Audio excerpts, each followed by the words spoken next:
18 പടി കഴിഞ്ഞ് അവിടെ ചെല്ലുമ്പോൾ തത്വമസി എന്ന് നിങ്ങളൊക്കെ പോയിട്ടുള്ളവരൊക്കെ കണ്ടിട്ടുണ്ട്. തത്വമസി എന്ന മഹാവാക്യം. നിന്നിൽ നിന്നും ഭിന്നമായി കാണുന്ന ഘടകങ്ങൾ, അഥവാ നീ അന്വേഷിക്കുന്ന ആരാധനാമൂർത്തി, നീ അന്വേഷിക്കുന്ന ഈശ്വരൻ, നീ തന്നെയായിട്ട് ഏകീഭവിക്കുന്ന തലമാണ് ആ സഹസ്രാര പത്മത്തിൽ ഋഷി വിഭാവനം ചെയ്തിരിക്കുന്നത്. നമ്മളിപ്പോൾ ഈശ്വരനെ അന്വേഷിക്കുന്ന ഈശ്വരൻ ദേവനായിട്ടും ദൈവീയ അള്ളാഹുവായിട്ടും ക്രിസ്തുവായിട്ടും കൃഷ്ണനായിട്ടൊക്കെ ഒടുവിൽ ഈ ആരാധനാമൂർത്തി കൃത്യമായിട്ട് നിങ്ങൾ മുന്നോട്ട് പോയി കഴിഞ്ഞാൽ നീ അന്വേഷിക്കുന്ന ദൈവം, നീ അന്വേഷിക്കുന്ന ആരാധനാമൂർത്തി, നീ അന്വേഷിക്കുന്ന കൃഷ്ണൻ, നീ അന്വേഷിക്കുന്ന അള്ളാഹ്, നീ അന്വേഷിക്കുന്ന യേശു, നീ അന്വേഷിക്കുന്ന പിതാവ് നീ തന്നെയാണ് എന്ന മഹാവാക്യത്തിലേക്ക് നാം ഉയർത്തപ്പെടും. ഇത് അനുഭവജ്ഞാനികളായ ആർഷ സയന്റിസ്റ്റുകൾ, ആർഷ ഋഷീശ്വരന്മാർ കണ്ടെത്തിയ മഹാസിദ്ധാന്തമാണ്. ഇതാണ് അവിടെ പ്രിപ്പയർ ചെയ്തിരിക്കുന്നത്. അവിടെ എത്തുമ്പോൾ അപ്പോൾ ഹരിഹരസുതനെയാണ് അവിടെ പ്രതിഷ്ഠിച്ചിരിക്കുന്നത്, ഹരിഹരസുതൻ. അപ്പോൾ താഴേക്കിറങ്ങിയ ആ പരമാണു ആത്മതലത്തിൽ നിന്ന് ആദ്യത്തെ പരിണാമം ആകാശത്തിലേക്കും, ആകാശത്തിൽ നിന്ന് വായുവിലേക്കും, വായുവിൽ നിന്ന് അഗ്നിയും, അഗ്നിയിൽ നിന്ന് ജലവും, ജലത്തിൽ നിന്ന് ഭൂമിയും, ഭൂമിയിൽ നിന്ന് വൃക്ഷലതാദികളും, വൃക്ഷലതാദികളിൽ നിന്ന് പക്ഷിമൃഗാദികളും ഉണ്ടായി. ഇങ്ങനെയാണ് പരിണാമം പോകുന്നത്.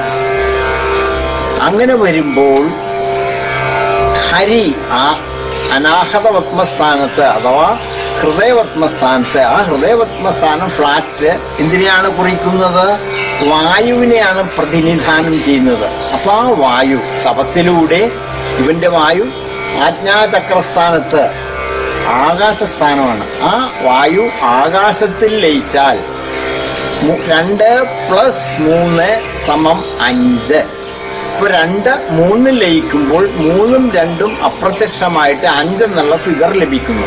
അതുപോലെ വായു ആകാശത്തിൽ ലയിക്കുമ്പോൾ വായുവും ആകാശവുമല്ലാത്ത ആത്മബോധം ആ പരമാണുവിന് സിദ്ധിക്കും എന്ന സിദ്ധാന്തമാണ് ഹരിഹരസുതനിലൂടെ പഠിപ്പിക്കുന്നത്.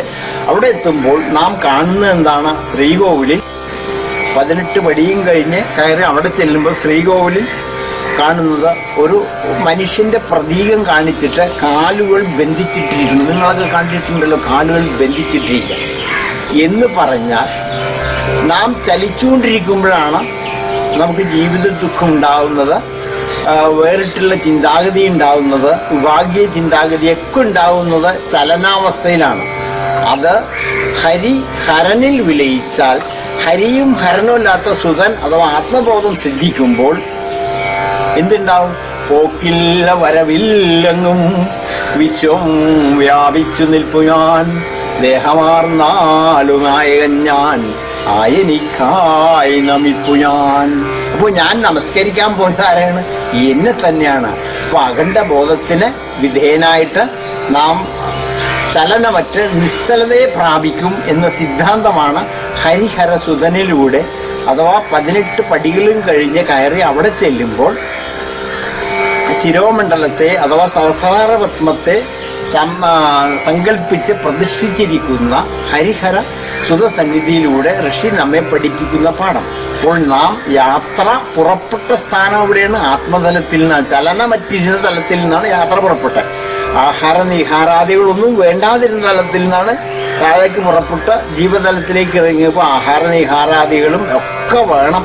അപ്പോൾ ജീവിത ദുഃഖം ഉണ്ടായി. തിരിച്ച് അവിടെ പുറപ്പെട്ട സ്ഥലത്തെ ആരോഹണം ചെയ്ത് കഴിയുമ്പോൾ ചലനമറ്റ് ജീവൻ നിശ്ചലതയെ പ്രാപിച്ച് അവൻ ഏതവസ്ഥയിൽ നിന്നാണോ ഇറങ്ങിപ്പോയത് അത് അവസ്ഥ ആത്മതലം അഥവാ ആത്മബോധം സിദ്ധിക്കും എന്ന സിദ്ധാന്തമാണ് ശബരിമല ക്ഷേത്രത്തിലൂടെ നമ്മെ പഠിപ്പിക്കുന്ന പാഠം.